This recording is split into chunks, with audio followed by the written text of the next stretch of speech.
एमलॉक के पार्ट 1 की अपार सफलता के बाद उसका पार्ट 2 आ चुका है एंड इस पार्ट के अंदर मैं आपको एमलॉक से रिलेटेड अंदर तक की चीजें बताने वाला हूं। क्योंकि देखो पार्ट 1 के अंदर मैंने एमलॉक से रिलेटेड ज्यादा खुल के आपके साथ अपने विचार साझा नहीं किए थे एंड आई गारंटी कि इस वाली वीडियो को देखने के बाद आप डायरेक्ट एमलॉक करने वाले हो अपने एनिमी के हेड पर, वो भी कॉन्फिडेंस के साथ। और वो कॉन्फिडेंस इस वीडियो के अंदर मैं आपको देने वाला हूं। एंड नो मैटर कि भैया आपके हाथ में कौन सी गन है, चाहे M1887 टेस्टिकल हो या फिर SMG की कोई भी गन, आप अलग ही लेवल के रेड नंबर्स कनेक्ट कर पाओगे। And one more thing, I know my responsibility and I know what is real and what is fake. So techniques आपको वही बताऊंगा जो कि रियल है एंड वर्किंग है। तो वीडियो को पूरे ध्यान से देखना। तो चलो कार्यक्रम स्टार्ट करते हैं।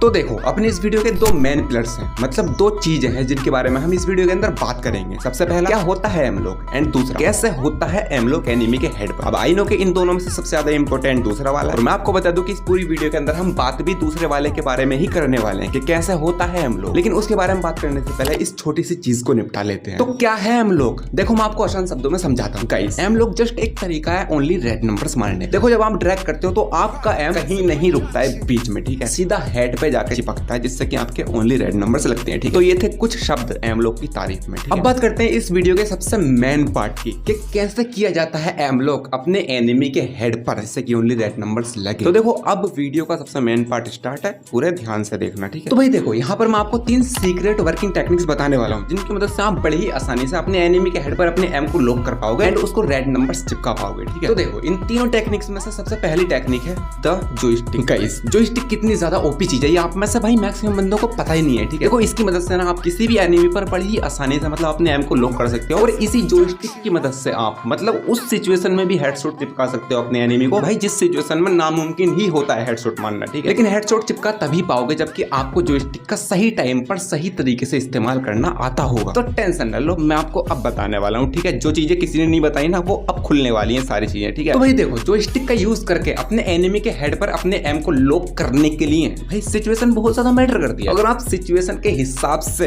जॉयस्टिक को इस्तेमाल करोगे परफेक्ट तरीके से तो भाई तब वहां पर आपको कोई रोक ही नहीं सकता आपके एम को एनिमी के हेड पर लॉक करने से। अब देखो किस सिचुएशन में जॉयस्टिक को कैसे इस्तेमाल करना है ये अब मैं आपको बताता हूँ। तो गाइस देखो एनिमी हमेशा दो चीजें करता है। सबसे पहली चीज वो आपका वेट करता है खड़े होकर, ठीक है। एंड दूसरी चीज वो ये करता है कि वो भागता है यानी कि मूवमेंट करता है, ठीक है। यहाँ पर सबसे पहले बात करते हैं जिस सिचुएशन में आपका एनिमी आपका वेट कर रहा है खड़े होकर, ठीक है। तो देखो अगर उस सिचुएशन में आप उसको जॉयस्टिक का यूज करके मारोगे, ठीक है, तो भाई देखो वहां पर आप बहुत बड़े पागल इंसान हो, क्योंकि देखो खड़े हुए एनिमी पर जॉयस्टिक का यूज करना भाई बहुत बेकार चीज है, क्योंकि देखो वहां पर गोलियां आपकी रिकॉइल कर सकती हैं बिकॉज एनिमी सीधा खड़ा है, ठीक है, और बॉडी पर भी लग सकती हैं। लेकिन वहीं पर अगर आप विदाउट जॉयस्टिक खड़े होकर के फायरिंग करोगे ना तो भाई ओनली रेड आपके चिपकने वाला है, क्योंकि देखो एम जो है ना वहां पर पूरी तरह चिपक जाएगा एनिमी के हेड पर क्योंकि आप बिल्कुल स्टेबल खड़े होकर के फायरिंग कर रहे हो, ठीक है। अब बात करते हैं दूसरी सिचुएशन की जिस सिचुएशन में आपका एनिमी मूवमेंट कर रहा है यानी कि भाग रहा है। तो देखो वहां पर आपने अपने एम को लॉक करने के लिए उस एनिमी के हेड पर थोड़ा IQ अपना इस्तेमाल करना पड़ेगा। अब देखो IQ क्या लगाना है गाइस, देखो जिस साइड में आपका एनिमी भाग रहा है, ठीक है, उसी साइड में सबसे पहले तो आपने अपनी जॉयस्टिक को भी खींचना है, ठीक है। एंड दूसरा IQ ये लगाना है कि आपने फायरिंग भी उसी हिसाब से करनी है जिस हिसाब से वो भाग रहा है, ठीक है। मतलब दोनों चीजें एक ही साइड में, ठीक है। अब देखो इससे होता ये है जब आप अपनी दोनों चीजें जॉयस्टिक और फायर बटन उसी साइड में ले जाते हो जिस साइड में भैया आपके एनिमी का हेड, तो लिटरली भाई आपका जो एम है ना वो उसके हेड को ही टारगेट करता है, ठीक है, सीधा वहीं पे जाकर वो रुकता है, ठीक है। तो यहाँ पर ये काफी बड़ी हेल्प हो जाती है, तो ये चीज करना, ठीक है। अब देखो आप में से काफी सारे जीनियस बंदे ऐसे होंगे भाई जिनके मन में सवाल होगा कि भाई क्या ये जो चीज आपने बताई है ये हर गन पे काम करेगी? तो मैं आपको बता दूं नहीं करेगी। ये चीज है सिर्फ SMG गन्स के लिए, जैसे कि UMP और जितनी भी SMG गन्स है, ठीक है। ये चीज मतलब उन्हीं गन्स में वर्क करेगी। वन टैप गन्स में आप कभी भी इस चीज को मत करना भाई, बहुत तगड़ा पिटने वाले हो आप सामने वाले से, ठीक है। और देखो वन टैप की जो गन्स है जैसे कि डेजर्ट ईगल, M1887, वुडपीकर, ये सब भाई इनमें कभी भी जॉयस्टिक का इस्तेमाल नहीं होता है फायरिंग के टाइम, क्योंकि देखो यार ये वन टैप गन्स है, ठीक है। आपने जॉयस्टिक का उस टाइम पे यूज करना है जबकि आपको फायरिंग करनी हो, ठीक है, मतलब फायरिंग करने से थोड़ा पहले जिससे कि आपका एम सेट हो जाए एंड उसके बाद आप खड़े होकर फायरिंग करते हो इन गन्स में, ठीक है। तो इन गन्स की टेंशन मत लो, आप आराम से मूवमेंट करो, लेकिन फायरिंग करने से पहले थोड़ी देर के लिए आप जॉयस्टिक मूव करना जिससे कि आपका एम थोड़ा सेट हो जाए, उसके बाद आप ड्रैग करना, मतलब मस्त चीज है, ठीक है। जॉयस्टिक का आपने सिर्फ मतलब इन UMP वगैरह या फिर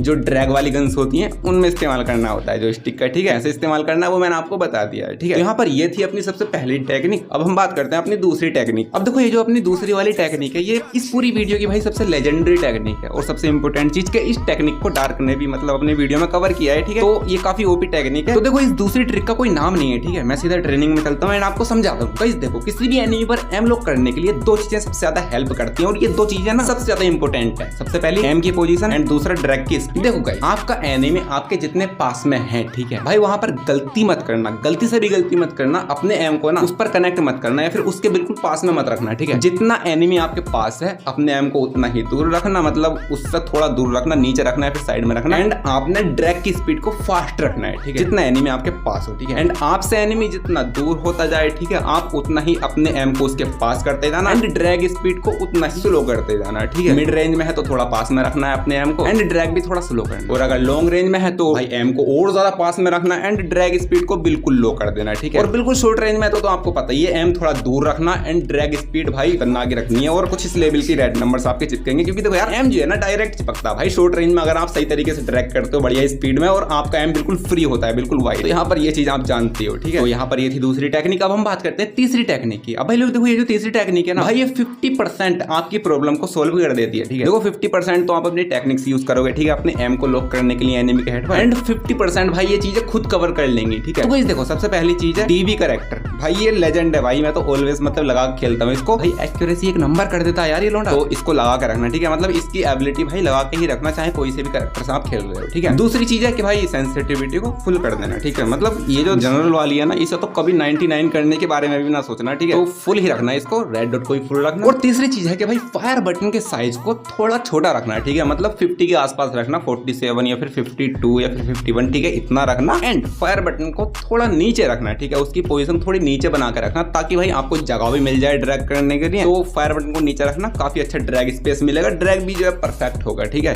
तो बस ये तीन चीजें करके रखना, ठीक है। अब देखो अगर आप यहाँ तक आ गए हो तो भाई आप सबसे इंपॉर्टेंट चीज इस वीडियो की जानने वाले हो। देखो अगर इन चीजों को आपने जल्दी सीखना है, मतलब 3-4 घंटे में रिजल्ट अगर हासिल करना है अच्छा, तो देखो प्रैक्टिस करना है, ठीक है। पहले तो देखो वो चीजें अप्लाई करना जो मैंने बताई है, ठीक है, जैसे कि sensitivity, dB character and fire button, ठीक है, इन चीजों को अप्लाई करना एंड दिल से प्रैक्टिस करनी है ट्रेनिंग में आधा 1 घंटा, ठीक है। जो चीजें मैंने आपको बताई है, जितनी भी टेक्निक्स बताई है, कुछ ही घंटों में आपको सही रिजल्ट मिलना स्टार्ट हो जाएगा, ठीक है। तो यार प्रैक्टिस सबसे इंपॉर्टेंट चीज है, मैं कैसे बताऊं, कौन सी भाषा में बताऊं तुमसे, तो करना, ठीक है, प्रैक्टिस जरूर से करना। तो दोस्तों यहाँ पर यही थी आज की अपनी वीडियो एंड आई होप कि भाई तुमने लाइक कर दिया होगा, ठीक है। नहीं किया तो कर दो। एंड भाई अपन 1 के सब्सक्राइबर्स के बहुत ज्यादा क्लोज है, तो करवा दो यार, तुम नहीं करवाओगे तो कौन करवाएगा यार। कोई तरीका है भीख मांगने